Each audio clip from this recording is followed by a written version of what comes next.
Halo, perkenalkan nama gue Bilal. Oke, pada kesempatan ini gue mau coba ngobrol sesuatu. Eh, Belakangan gue agak susah tidur sebetulnya karena ada salah satu omongan deh dari YouTuber gitu, Ferry Kurniawan. Dia bilang begini, fakultas filsafat itu seharusnya dibubarin aja gitu. Argumen itu tadinya gue pikir menyerang pada fakultas filsafat aja. Karena kalau misal memang katakanlah diuji gitu, apakah memang benar gitu fakultas filsafat itu udah nggak relevan lagi dengan dunia modern ini gitu. Menurut gua boleh jadi jawabannya bisa dibenarkan gitu. Boleh jadi orang-orang yang sekolah di filsafat, fakultas filsafat itu boleh jadi merasakan hal yang sama gitu di Indonesia ya, apalagi konteksnya di Indonesia. Lu sekolah filsafat di luar itu lu bisa jadi apapun sebenarnya, kalau sepengetahuan gue ya, yang gue riset sendiri gitu. Kayak misalnya lu paling paling gampang gitu jadi pengacara mungkin bisa gitu, karena syarat di luar itu justru lu masuk School of Law, yang mana School of Law itu lu bisa masuk S1-nya itu bisa bisa bisa banyak banget gitu, nggak mesti hukum gitu. Nah tadinya gue kira di situ konteksnya adalah fakultas filsafat itu nggak relevan lagi sama dunia modern, karena Indonesia lah katakanlah tertutup gitu sama penyerapan tenaga kerja lulusan si filsafat. Tapi di setelah kalimat itu gue kaget banget. Dia bilang bahwa dunia sekarang, dunia modern ini udah nggak butuh orang-orang lagi yang nggak butuh orang-orang kayak gitu lagi, orang-orang filsafat kayak gitu lagi. Nah, dengan dua proporsi itu, gue nangkepnya bahwa dia mau bilang kalau dunia lagi udah dunia modern ini udah nggak butuh filsafat. Nah itu bahaya sebenarnya. Menurut gue itu problematis. Kenapa?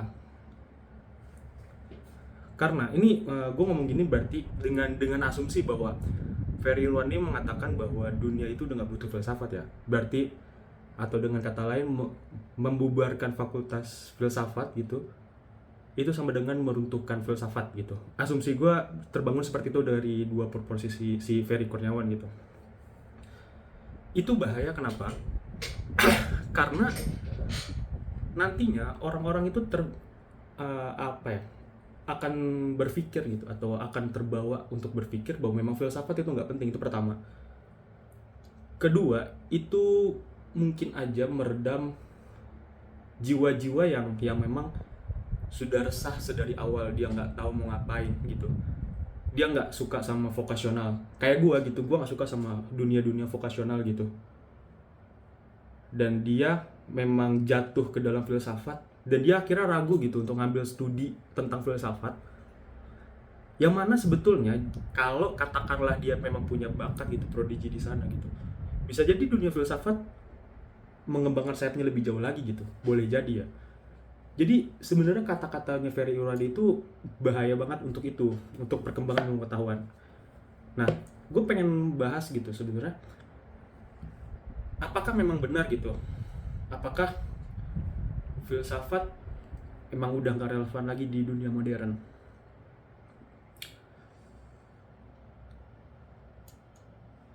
Menurut gua itu mungkin dapat dibenarkan sepanjang pertimbangannya itu vokasional.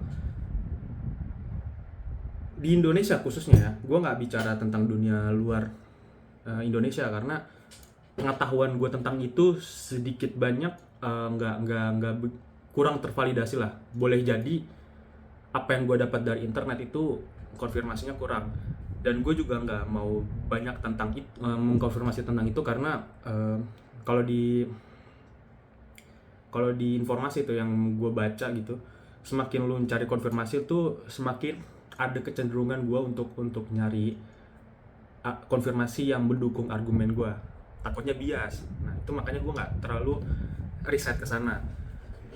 Tapi di Indonesia memang problemnya itu, para para pemikir teoritis itu memang nggak mendapatkan tempat gitu. Kayak dulu aja, katakanlah kalau misalnya lu kuliah di Soshum, lu pasti beberapa banyak kenal sama para ahli-ahli dari Indonesia gitu di filsafat.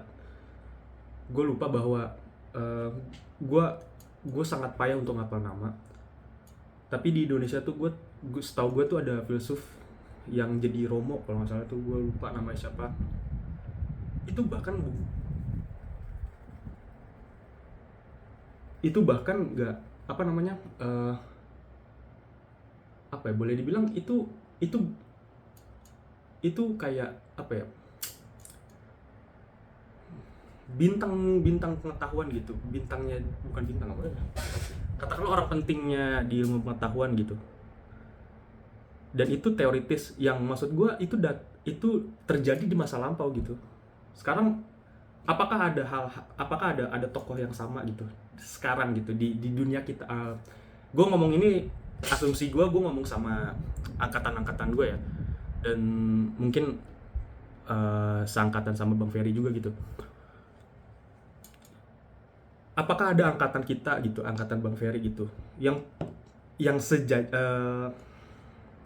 dalam angkatan itu, apakah ada tokoh yang lahir gitu di Indonesia yang sekeren itu gitu, sekeren Romo gitu? Atau misalnya di sosum itu, di sosiologi hukum katakanlah gitu, ada Suryono Sukanto gitu. Apakah ada lagi gitu Suryono Sukanto yang kedua dan ketiga dan seterusnya gitu? Setelah Indonesia memproklamirkan revolusi industri itu pada saat katakanlah menerbangkan roketnya gitu ke Telkomsel ya kalau nggak salah tuh, Habibie. Apakah ada lagi gitu? Menurut gue itu nggak lahir lagi gitu bintangnya itu. Ya itu karena para pemikir di Indonesia itu memang nggak dapat tempat. Itu problemnya. Orang-orang Indonesia lebih senang sama hal-hal pragmatis, lebih senang sama hal-hal yang memang hasilnya itu bisa langsung didapat gitu, feedbacknya bisa langsung didapat. Sederhananya orang Indonesia itu hampir nggak sabaran, karena untuk jadi keren banget di dunia teoritis itu lu harus nunggu, karena gimana pun caranya teori itu kan lu baru bisa divalidasi gitu ya, butuh waktu gitu. Nggak mesti teori ini ada boom itu pasti ditolak dulu, itu udah mesti di apa namanya, dikata-katain lah orang yang buat teori gitu, dan itu butuh waktu. Nah, orang Indonesia tuh nggak suka itu. Itulah kenapa banyak banget jadinya orang-orang yang terkenal di dalam dunia akademik itu orang-orang yang lahir dari dunia yang padat karya, industrial banget, teknik banget. Gue nggak menyayangkan itu, gue malah oke, bagus, sangat bagus itu. Cuman jangan sampai perkembangan itu mengesampingkan hal-hal yang bersifatnya teoritis gitu. Karena hal-hal yang teoritis itu fundamental banget buat hal-hal yang katakanlah pragmatis itu. Tanpa adanya teoritis, hal yang pragmatis itu nggak bisa jalan. Gue mau ngasih satu referensi buku yang menurut gue itu horor banget. Gue bilangnya itu horor, science fiction horor. Ada namanya buku Tribody's Problem gitu, Trisurya. Itu horor. Kenapa? Karena dia bukan diskusikan, dia novel sebetulnya. Tapi dia nyeritain sesuatu gitu, dan itu ceritain sesuatu itu tentang fisika murni, fisika teoritis. Dia menceritakan bahwa dunia, katakanlah fisika teoritis itu runtuh seruntuh-runtuhnya, itu dunia tuh nggak berjalan dengan semestinya gitu. Seserem itu bikin lu katakanlah itu di toko ya, maksud gue lu boleh bersimpati sama tokoh ini, dan tokoh ini memang dalam cerita itu rata-rata bunuh diri gitu, karena apa yang dia pelajari dalam dunia teoritis itu ternyata gagal gitu, ternyata nggak relevan. Sefatal itu teori gitu dalam praktik. dan apa yang lu bisa lakukan gitu, kayak misalnya lu bikin rekayasa ketika ketika teori nggak ada, yang nggak jadi nggak bermakna lagi. Bahkan kayak misalnya lu bisa tahu Einstein gitu, pada saat dia merumuskan relativitasnya, dia dengan bangganya kan, maksudnya oke, dalam selama beberapa waktu tertentu dia menang gitu dalam fisika modern. Tapi ketika ada mekanika kuantum dan ada satu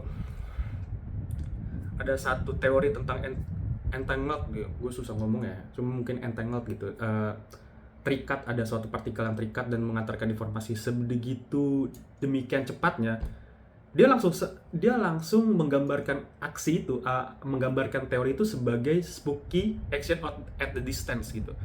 Jadi memang semenyeramkan itu ketika ada sesuatu yang membatalkan teori. Nah ini Bang Ferry gitu tiba-tiba mau ngebubarin seluruh hal yang berbau teoritis. Oke, gue lupa untuk ngejelasin ini. Kenapa gue bisa mempersamakan filsafat dengan teoritis gitu? Filsafat itu, sepengalaman gue ya, karyanya itu nggak pernah dalam bentuk wujud materi, nggak pernah dalam bentuk wujud mouse gitu, apapun gitu yang dalam bentuk wujud. Tapi karyanya dalam filsafat itu hasilnya itu pemikiran teoritis. Gue asumsi gue gitu, berpikir gitu. Nah, filsafat itu juga filsafat yang sama yang ingin dibubarkan sama Bang Ferry itu adalah teori yang sama, dasar teori yang sama, yang membenarkan segala macam ilmu pengetahuan alam atau sains yang dia mungkin bilang itu padat karya. Kayak misalnya gue mau bilang, katakanlah sekarang kita bicara tentang matematika, karena matematika itu sangat irisannya sama si filsafat gitu. Bahkan lu hampir gak bisa misahin filsafat sama matematik, karena matematis. Nah ini gue menduga Indonesia itu agak keliru memandang matematika, karena matematika itu sebetulnya ilmu formal dan normatif. Artinya dia itu bisa dirumuskan, katakanlah dalam 1 tambah 1 itu nggak mesti 2 sebetulnya. Dia bisa jadi 3, bisa jadi 4, bisa jadi 5. Tapi yang dirumuskan di dunia sekarang itu ya 2. Ini lu bisa pelajari ini lebih lanjut. Gue harap ini lu pelajari lebih lanjut. Karena kenapa? Karena ilmu matematika itu bukan ilmu pasti. Bukan ilmu pasti ya. Gue pasti di sini bukan pasti dalam arti pasti yang literally, tapi memang bukan ilmu pasti gitu. Bukan ilmu yang sejatinya ada dengan sendirinya. Dia nggak ditemukan matematika tuh. Matematika itu bukan nggak ditemukan. Maksudnya dia tuh kalau wujud gitu, dia nggak ada dengan sendirinya matematika itu. Dia tuh dirasakan sebetulnya matematika tuh. Makanya dia dekat banget sama filsafat. Tadi gue mau ngomongin apa ya di matematika? Gue sampai lupa. Oh ya, tadi ya maksudnya kenapa filsafat itu penting ya? Ya tadi bahkan gue udah contoh gitu. Yang mendasari kebenaran 1 tambah 1 sama 2 itu adalah dasar pemikiran yang lahir dari filsafat sebetulnya. Karena kenapa? Karena hal-hal yang lu yakini sebenarnya benar itu nggak sebetulnya benar. Itu baru benar ketika divalidasi. Validasi datangnya dari mana? Di pengetahuan ya. Yaitu dari filsafat, gue rasa. Kayak misalnya kita mau berbicara tentang esensialisme gitu. Bagaimana sih sesuatu itu dapat dikatakan benar? Bagaimana kotak kacamata ini dapat dikatakan sebagai kotak mata? Apakah dia telah menjadi kotak kacamata sebagaimana mestinya gitu? Dia datang ke dunia ini gitu, lahir tiba-tiba udah jadi kotak kacamata gitu. Apakah memang demikian gitu? Bagaimana kita memvalidasi ini eksistensi dia sebagai kotak kacamata? Itu persoalan dari esensialisme gitu. Nah itu lu bisa lihat gitu, perdebatan tentang esensialisme aja sampai sekarang tuh belum pernah final. Dia datang dari Plato gitu, yang membicarakan tentang idealismenya, bahwa apa yang lo lihat itu sebenarnya dan konfirmasinya dari ide bahwa ini kacamata menjadi kacamata karena subjek menamakan ini sebagai kacamata. Jadi yang real itu adalah ide gitu. Plato, Aristoteles akhirnya berdebat gitu, dia bilang bahwa dia sejatinya punya esensi gitu, punya form, dia datang bersama dengan materi dan sebagainya gitu. Itu perdebatan, dan filsafat itu memboleh lu memilih untuk validasi mana yang bisa lu ambil gitu. Sejauh mana fisika dapat dibenarkan ketika lu melakukan riset gitu, empiris. Sejauh mana ini panca indera lu dapat dibenarkan gitu. Ya itu dalam ilmu pengetahuan apalagi ya, itu datang dari filsafat sebetulnya. Makanya gue belakangan gak bisa tidur banget ketika Bang Ferry bilang harus dibubarkan karena dunia udah gak butuh lagi. Ya kalau filsafat dibubarkan, ya bagaimana lu bisa yakin bahwa apa yang lu yakin itu benar gitu? Wah, itu udah problematis lagi kan sebetulnya. Nah, jadi konklusinya sebenarnya apa yang gue pengen omongin sekarang itu, sebenarnya Indonesia punya problem sama pendidikan, sama vokasi.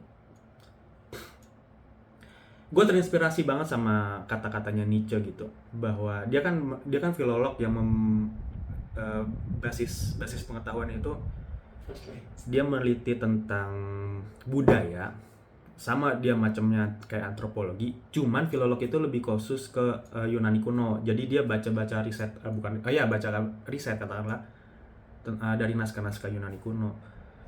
Nietzsche itu pernah bilang gini di Lahirnya Tragedi, bahwa budaya itu, ini gue tentu saja nggak bisa kutip literlaksnya ya, tapi esensinya kira-kira kurang lebih begini. Budaya itu hidup atau menancapkan eksistensinya gitu melalui seni. Jadi kemajuan budaya itu dapat kita ketahui dari seninya gitu. Dari apa sih seni yang dilahirkan dari budaya itu? Seni itu ketika dia bicara tentang seni itu nggak bicara tentang lagu doang gitu, nggak bicara tentang film doang gitu, tapi dia bicara tentang pengetahuan, ilmu pengetahuan. Karena arts dia tuh walaupun sains dan art itu sekarang udah bisa dibedakan gitu, tapi seni itu yang dia maksud itu sebagai pengetahuan gitu. Bisa juga gitu, pengetahuan apa sih yang dihasilkan dari budaya itu gitu. Nah, kalau budaya Indonesia nggak menghargai hal-hal yang bersifatnya teoritis, lu bisa bayangin nggak? Indonesia bakal jadi orang-orang yang pragmatis, yang so tahu aja udah. Jadi apa yang diomongin sama dia itu basis keyakinannya cuma aku. Wow, egonya gede banget jadinya. Dia nggak mau membicarakan itu terbuka itu gitu. Jadi dia hampir nggak mau nerima kritik kalau basis validasinya dari aku. Dan itu menurut gue bahaya. Jadi apakah prodi filsafat itu harus dibubarkan? Gue sih, ini gue nggak pernah kuliah di filsafat ya, tapi gue menemukan penyelamatan lah di dunia filsafat ini gitu.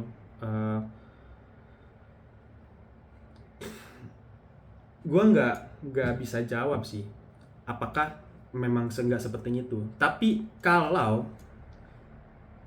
sorry, gue ralat. Gue nggak bisa jawab karena ini Indonesia. Gue nggak ngerti kenapa filsafat itu nggak bisa masuk ke hukum. Itu aneh banget. Sumpah demi apapun itu aneh banget, itu absurd. Kenapa? Karena kalau lu baca buku hukum, jangan lu baca yang buku undang-undangnya yang mengatakan pasal sekian mengatur sekian, itu bullshit lah. lu baca buku hukum yang padat pemikiran gitu, itu deket banget irisannya sama filsafat sebetulnya. Dan gue aneh ketika orang filsafat gak bisa masuk hukum. Maksud gue gak bisa berkarir di hukum. Ya itu memang kesalahan kita sih, kesalahan kita gitu.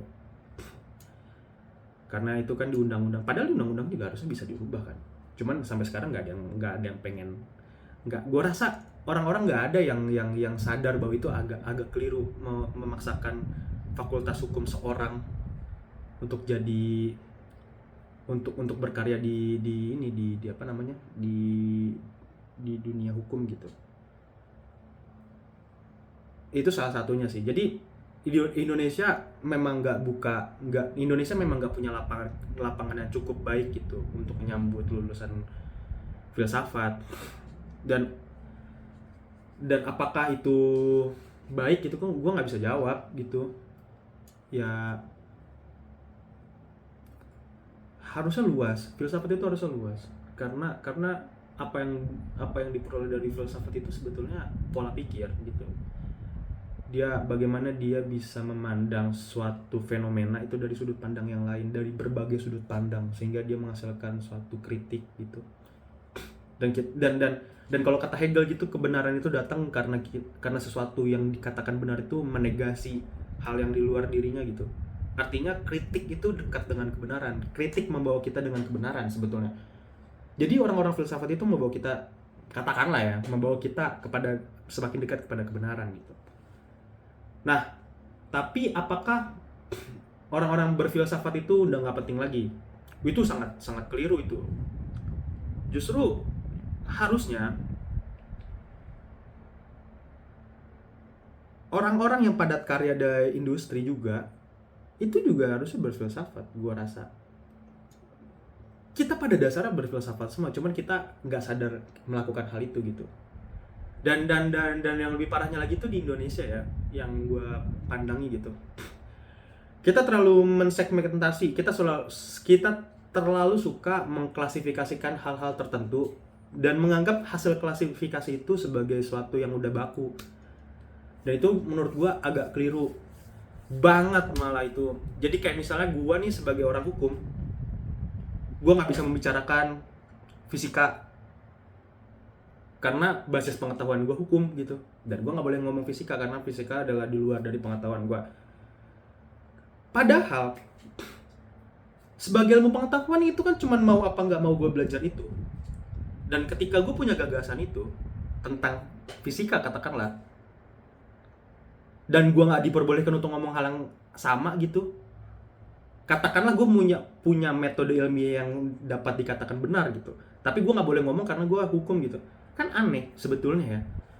Harusnya aneh, karena kalau lu lihat zaman dulu, pada zamannya pengetahuan itu lagi gede egonya tuh.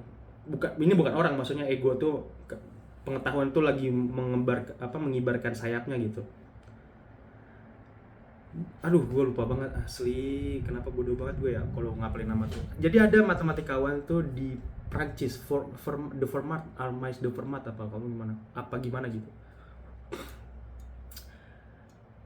Dia itu judge, hakim, basisnya hukum. Tapi lu tahu nggak apa yang dikerjakan pas lagi liburan, pas lagi dia off sebagai hakim gitu? Dia ngerjain persoalan matematik. Lu bayangin seorang hakim hobinya matematika dan dia membahas gitu suatu persoalan. Lu kalau misalnya lu tahu ya, jadi di matematika itu ada matematika dan sains, fisika itu saja gitu. Ada persoalan, kalau misalnya lu pengen pengen berangkat dari titik A ke titik B gitu, kira-kira lintasan mana yang paling cepat mengantarkan lu dari A ke B. Dia mau nyelesain itu. Lu bayangin, apa relevan itu sama hukum? Kagak. Tapi karena rasa ingin tahu gitu, sebagai manusia tuh memang kita harusnya punya rasa ingin tahu yang besar dan harusnya disalurkan gitu. Ya akhirnya dia melakukan itu, matematika. Dan Indonesia jarang banget melakukan hal yang sama, nyebrang gitu interdisipliner. Itu karena orang-orang Indonesia tuh suka banget sama mengklasifikasikan hal tertentu dan menjadikan itu sebagai hal yang baku. Itu sangat disayangkan. Dan justru harusnya Bang Ferry itu yang ngubah itu harusnya. Gue berharap justru mengubah itu gitu. Tapi kenapa gue nggak tahu kenapa malah jadi kacau balau begitu. Dia pengen menghilangkan segala hal yang berbau teoritis. Dia pengen membangun suatu tataran dunia Indonesia yang semuanya science gitu. Science, tentu saya science rekayasa teknik gitu ya. Gue dugaan gue itu ya, tapi gue nggak tahu karena tentu saja dalam pikirannya Bang Ferry itu banyak banget. Ini asumsi gue dari sekelibat gue nonton videonya dia. Gue sebenarnya pengen banget debat sama dia tuh kemarin, cuman gue rasa dia tuh kalau nggak salah ya dia tuh udah diomongin maksudnya akhirnya dia menggelar diskusi gitu sama berbagai macam orang filsafat. Gue nggak tahu juga hasilnya kayak gimana, cuman gue harap sih hal-hal kayak gitu jangan diperbanyak lah. Maksudnya orang-orang tuh jangan sampai nganggep bahwa apa yang dikatakan Bang Ferry itu dapat dibenarkan, dan itu sangat berbahaya gitu. Karena ya tadi gitu, budaya gitu, masyarakat itu peradabannya dapat diukur dari bagaimana seninya yang dihasilkan gitu. Lah kalau misalnya seninya udah nggak menghargai teoritis, ya udah mau gimana gitu. Oh iya, satu lagi nih, ini agak menurut gua agak fatal ya, tapi barangkali gue juga ikut salah. Tapi sepengetahuan gue ada di videonya. Jadi Bang Ferry itu kan punya apa namanya, rumah produksi gitu kan. Dia bareng lah kerjasama sama siapa namanya tuh, Jeremy Pauline. Ada satu video yang gue tonton, dia ngomong joki tugas akhir gitu. Proposisinya dia bilang bahwa dalam ada dalam interaksi antara orang yang pakai joki ini ada dua berarti pihaknya, yang berarti dia penjokinya sama yang orang yang pakai jasa itu, sama ketiga itu dia dia menabrakin ini sama orang yang nggak pakai joki. Proposisinya dia bilang bahwa orang yang nggak pakai joki ini lebih rugi daripada orang yang pakai joki gitu. Nah sekali lagi gue dan dia pakai teori ini keseimbangan Nash. Nah gue itu agak bingung kenapa, karena setahu gue Bang Ferry itu basisnya ekonomik justru dunia ekonomik, dan Jeremy Pauline itu matematik. Setahu gue nggak tahu apa sebenarnya yang dia lulusan mana, gue nggak terlalu banyak paham gitu. Nah, ketika Nash gitu membicarakan keseimbangannya itu sebetulnya dia membicarakan keseimbangan dalam kompetisi. Harusnya itu. Jadi, apa yang dikatakan sama Jeremy Pauline itu sebenarnya agak keliru. Kenapa? Karena di sini pihaknya ada 3, jadinya tribadis problem seharusnya. Gue nggak ngerti kenapa dia menganalisis persoalan ini pakai keseimbangan Nash yang memang mensyaratkan ada 2 pihak aja yang berkompetisi untuk memperebutkan satu sumber daya gitu. Dan gue lebih bingung lagi kenapa Bang Ferry justru nggak koreksi ini gitu. Karena kalau misalnya lu lihat sumber rujukan aslinya gitu, justru Nash bilang dalam kompetisi itu, kalau lu pengen menang ya lu harusnya nggak main itu. Jadi keseimbangan itu terbentuk ketika kedua pihak ini nggak berkompetisi itu. Nah, tapi yang gue lihat dari videonya, gue tangkep dia mau bilang malah kalau misalnya lu pengen menang ya lu ikut. Bukan, sebenarnya dia pengen mengkritikin keberadaan ini. Jadi karena yang menang itu joki, jadi mendingan joki itu jangan sampai lu ikut joki gitu, karena lu ngerugin diri lu sendiri yang nggak pakai joki. Sebenarnya kritiknya gitu, cuman lagi-lagi teori, gue lagi bicara tentang teori kan, dan ya udah gitu. Sorry, bukan ya udah gitu, jadi dia aja yang mengatakan teori itu katakanlah tidak penting itu, dia salah mengantarkan teori. Gue harus menganggap Jeremy Pauline itu perpanjangan mulut daripada si Bang Ferry ya, karena bagaimanapun juga Bang Ferry yang punya kepala di situ kan, otomatis kan matematikanya harusnya dia koreksi kan. Dan ketika itu keluar, gue harus menganggap bahwa itu sudah keluar dari verifikasinya dia gitu, dan berarti dia menganggap apa yang dia bawakan Jeremy Pauline itu benar gitu. Nah, apa yang dikatakan dia benar, apa yang dikatakan si Bang Ferry benar itu ternyata gue rasa itu agak keliru dan sangat ya agak keliru lah. Ya jadi singkatnya tuh gue pengen bilang bahwa perkataan teori itu nggak penting, katakanlah gitu ya. Filsafat itu nggak penting. Itu justru datang dari orang-orang yang nggak bisa, kasarnya ya, nggak bisa menerapkan teori atau filsafat itu di dunia praktis. Sangat disayangkan sih sebetulnya. Ya gitu sih. Jadi gue harap itu nggak disebarluaskan sih omongan Bang Ferry itu. Semoga atau kebalik gini, semoga masyarakat itu sadar bahwa apa yang diomongin Bang Ferry itu sebenarnya agak keliru gitu. Jadi tetap buat lu yang barangkali lu yang awalnya pengen ngambil filsafat dan lu ragu, saran gue lu tetap meragu sih ya, karena itu kan esensinya filsafat, lu meragu, skeptis. Ya gitu sih.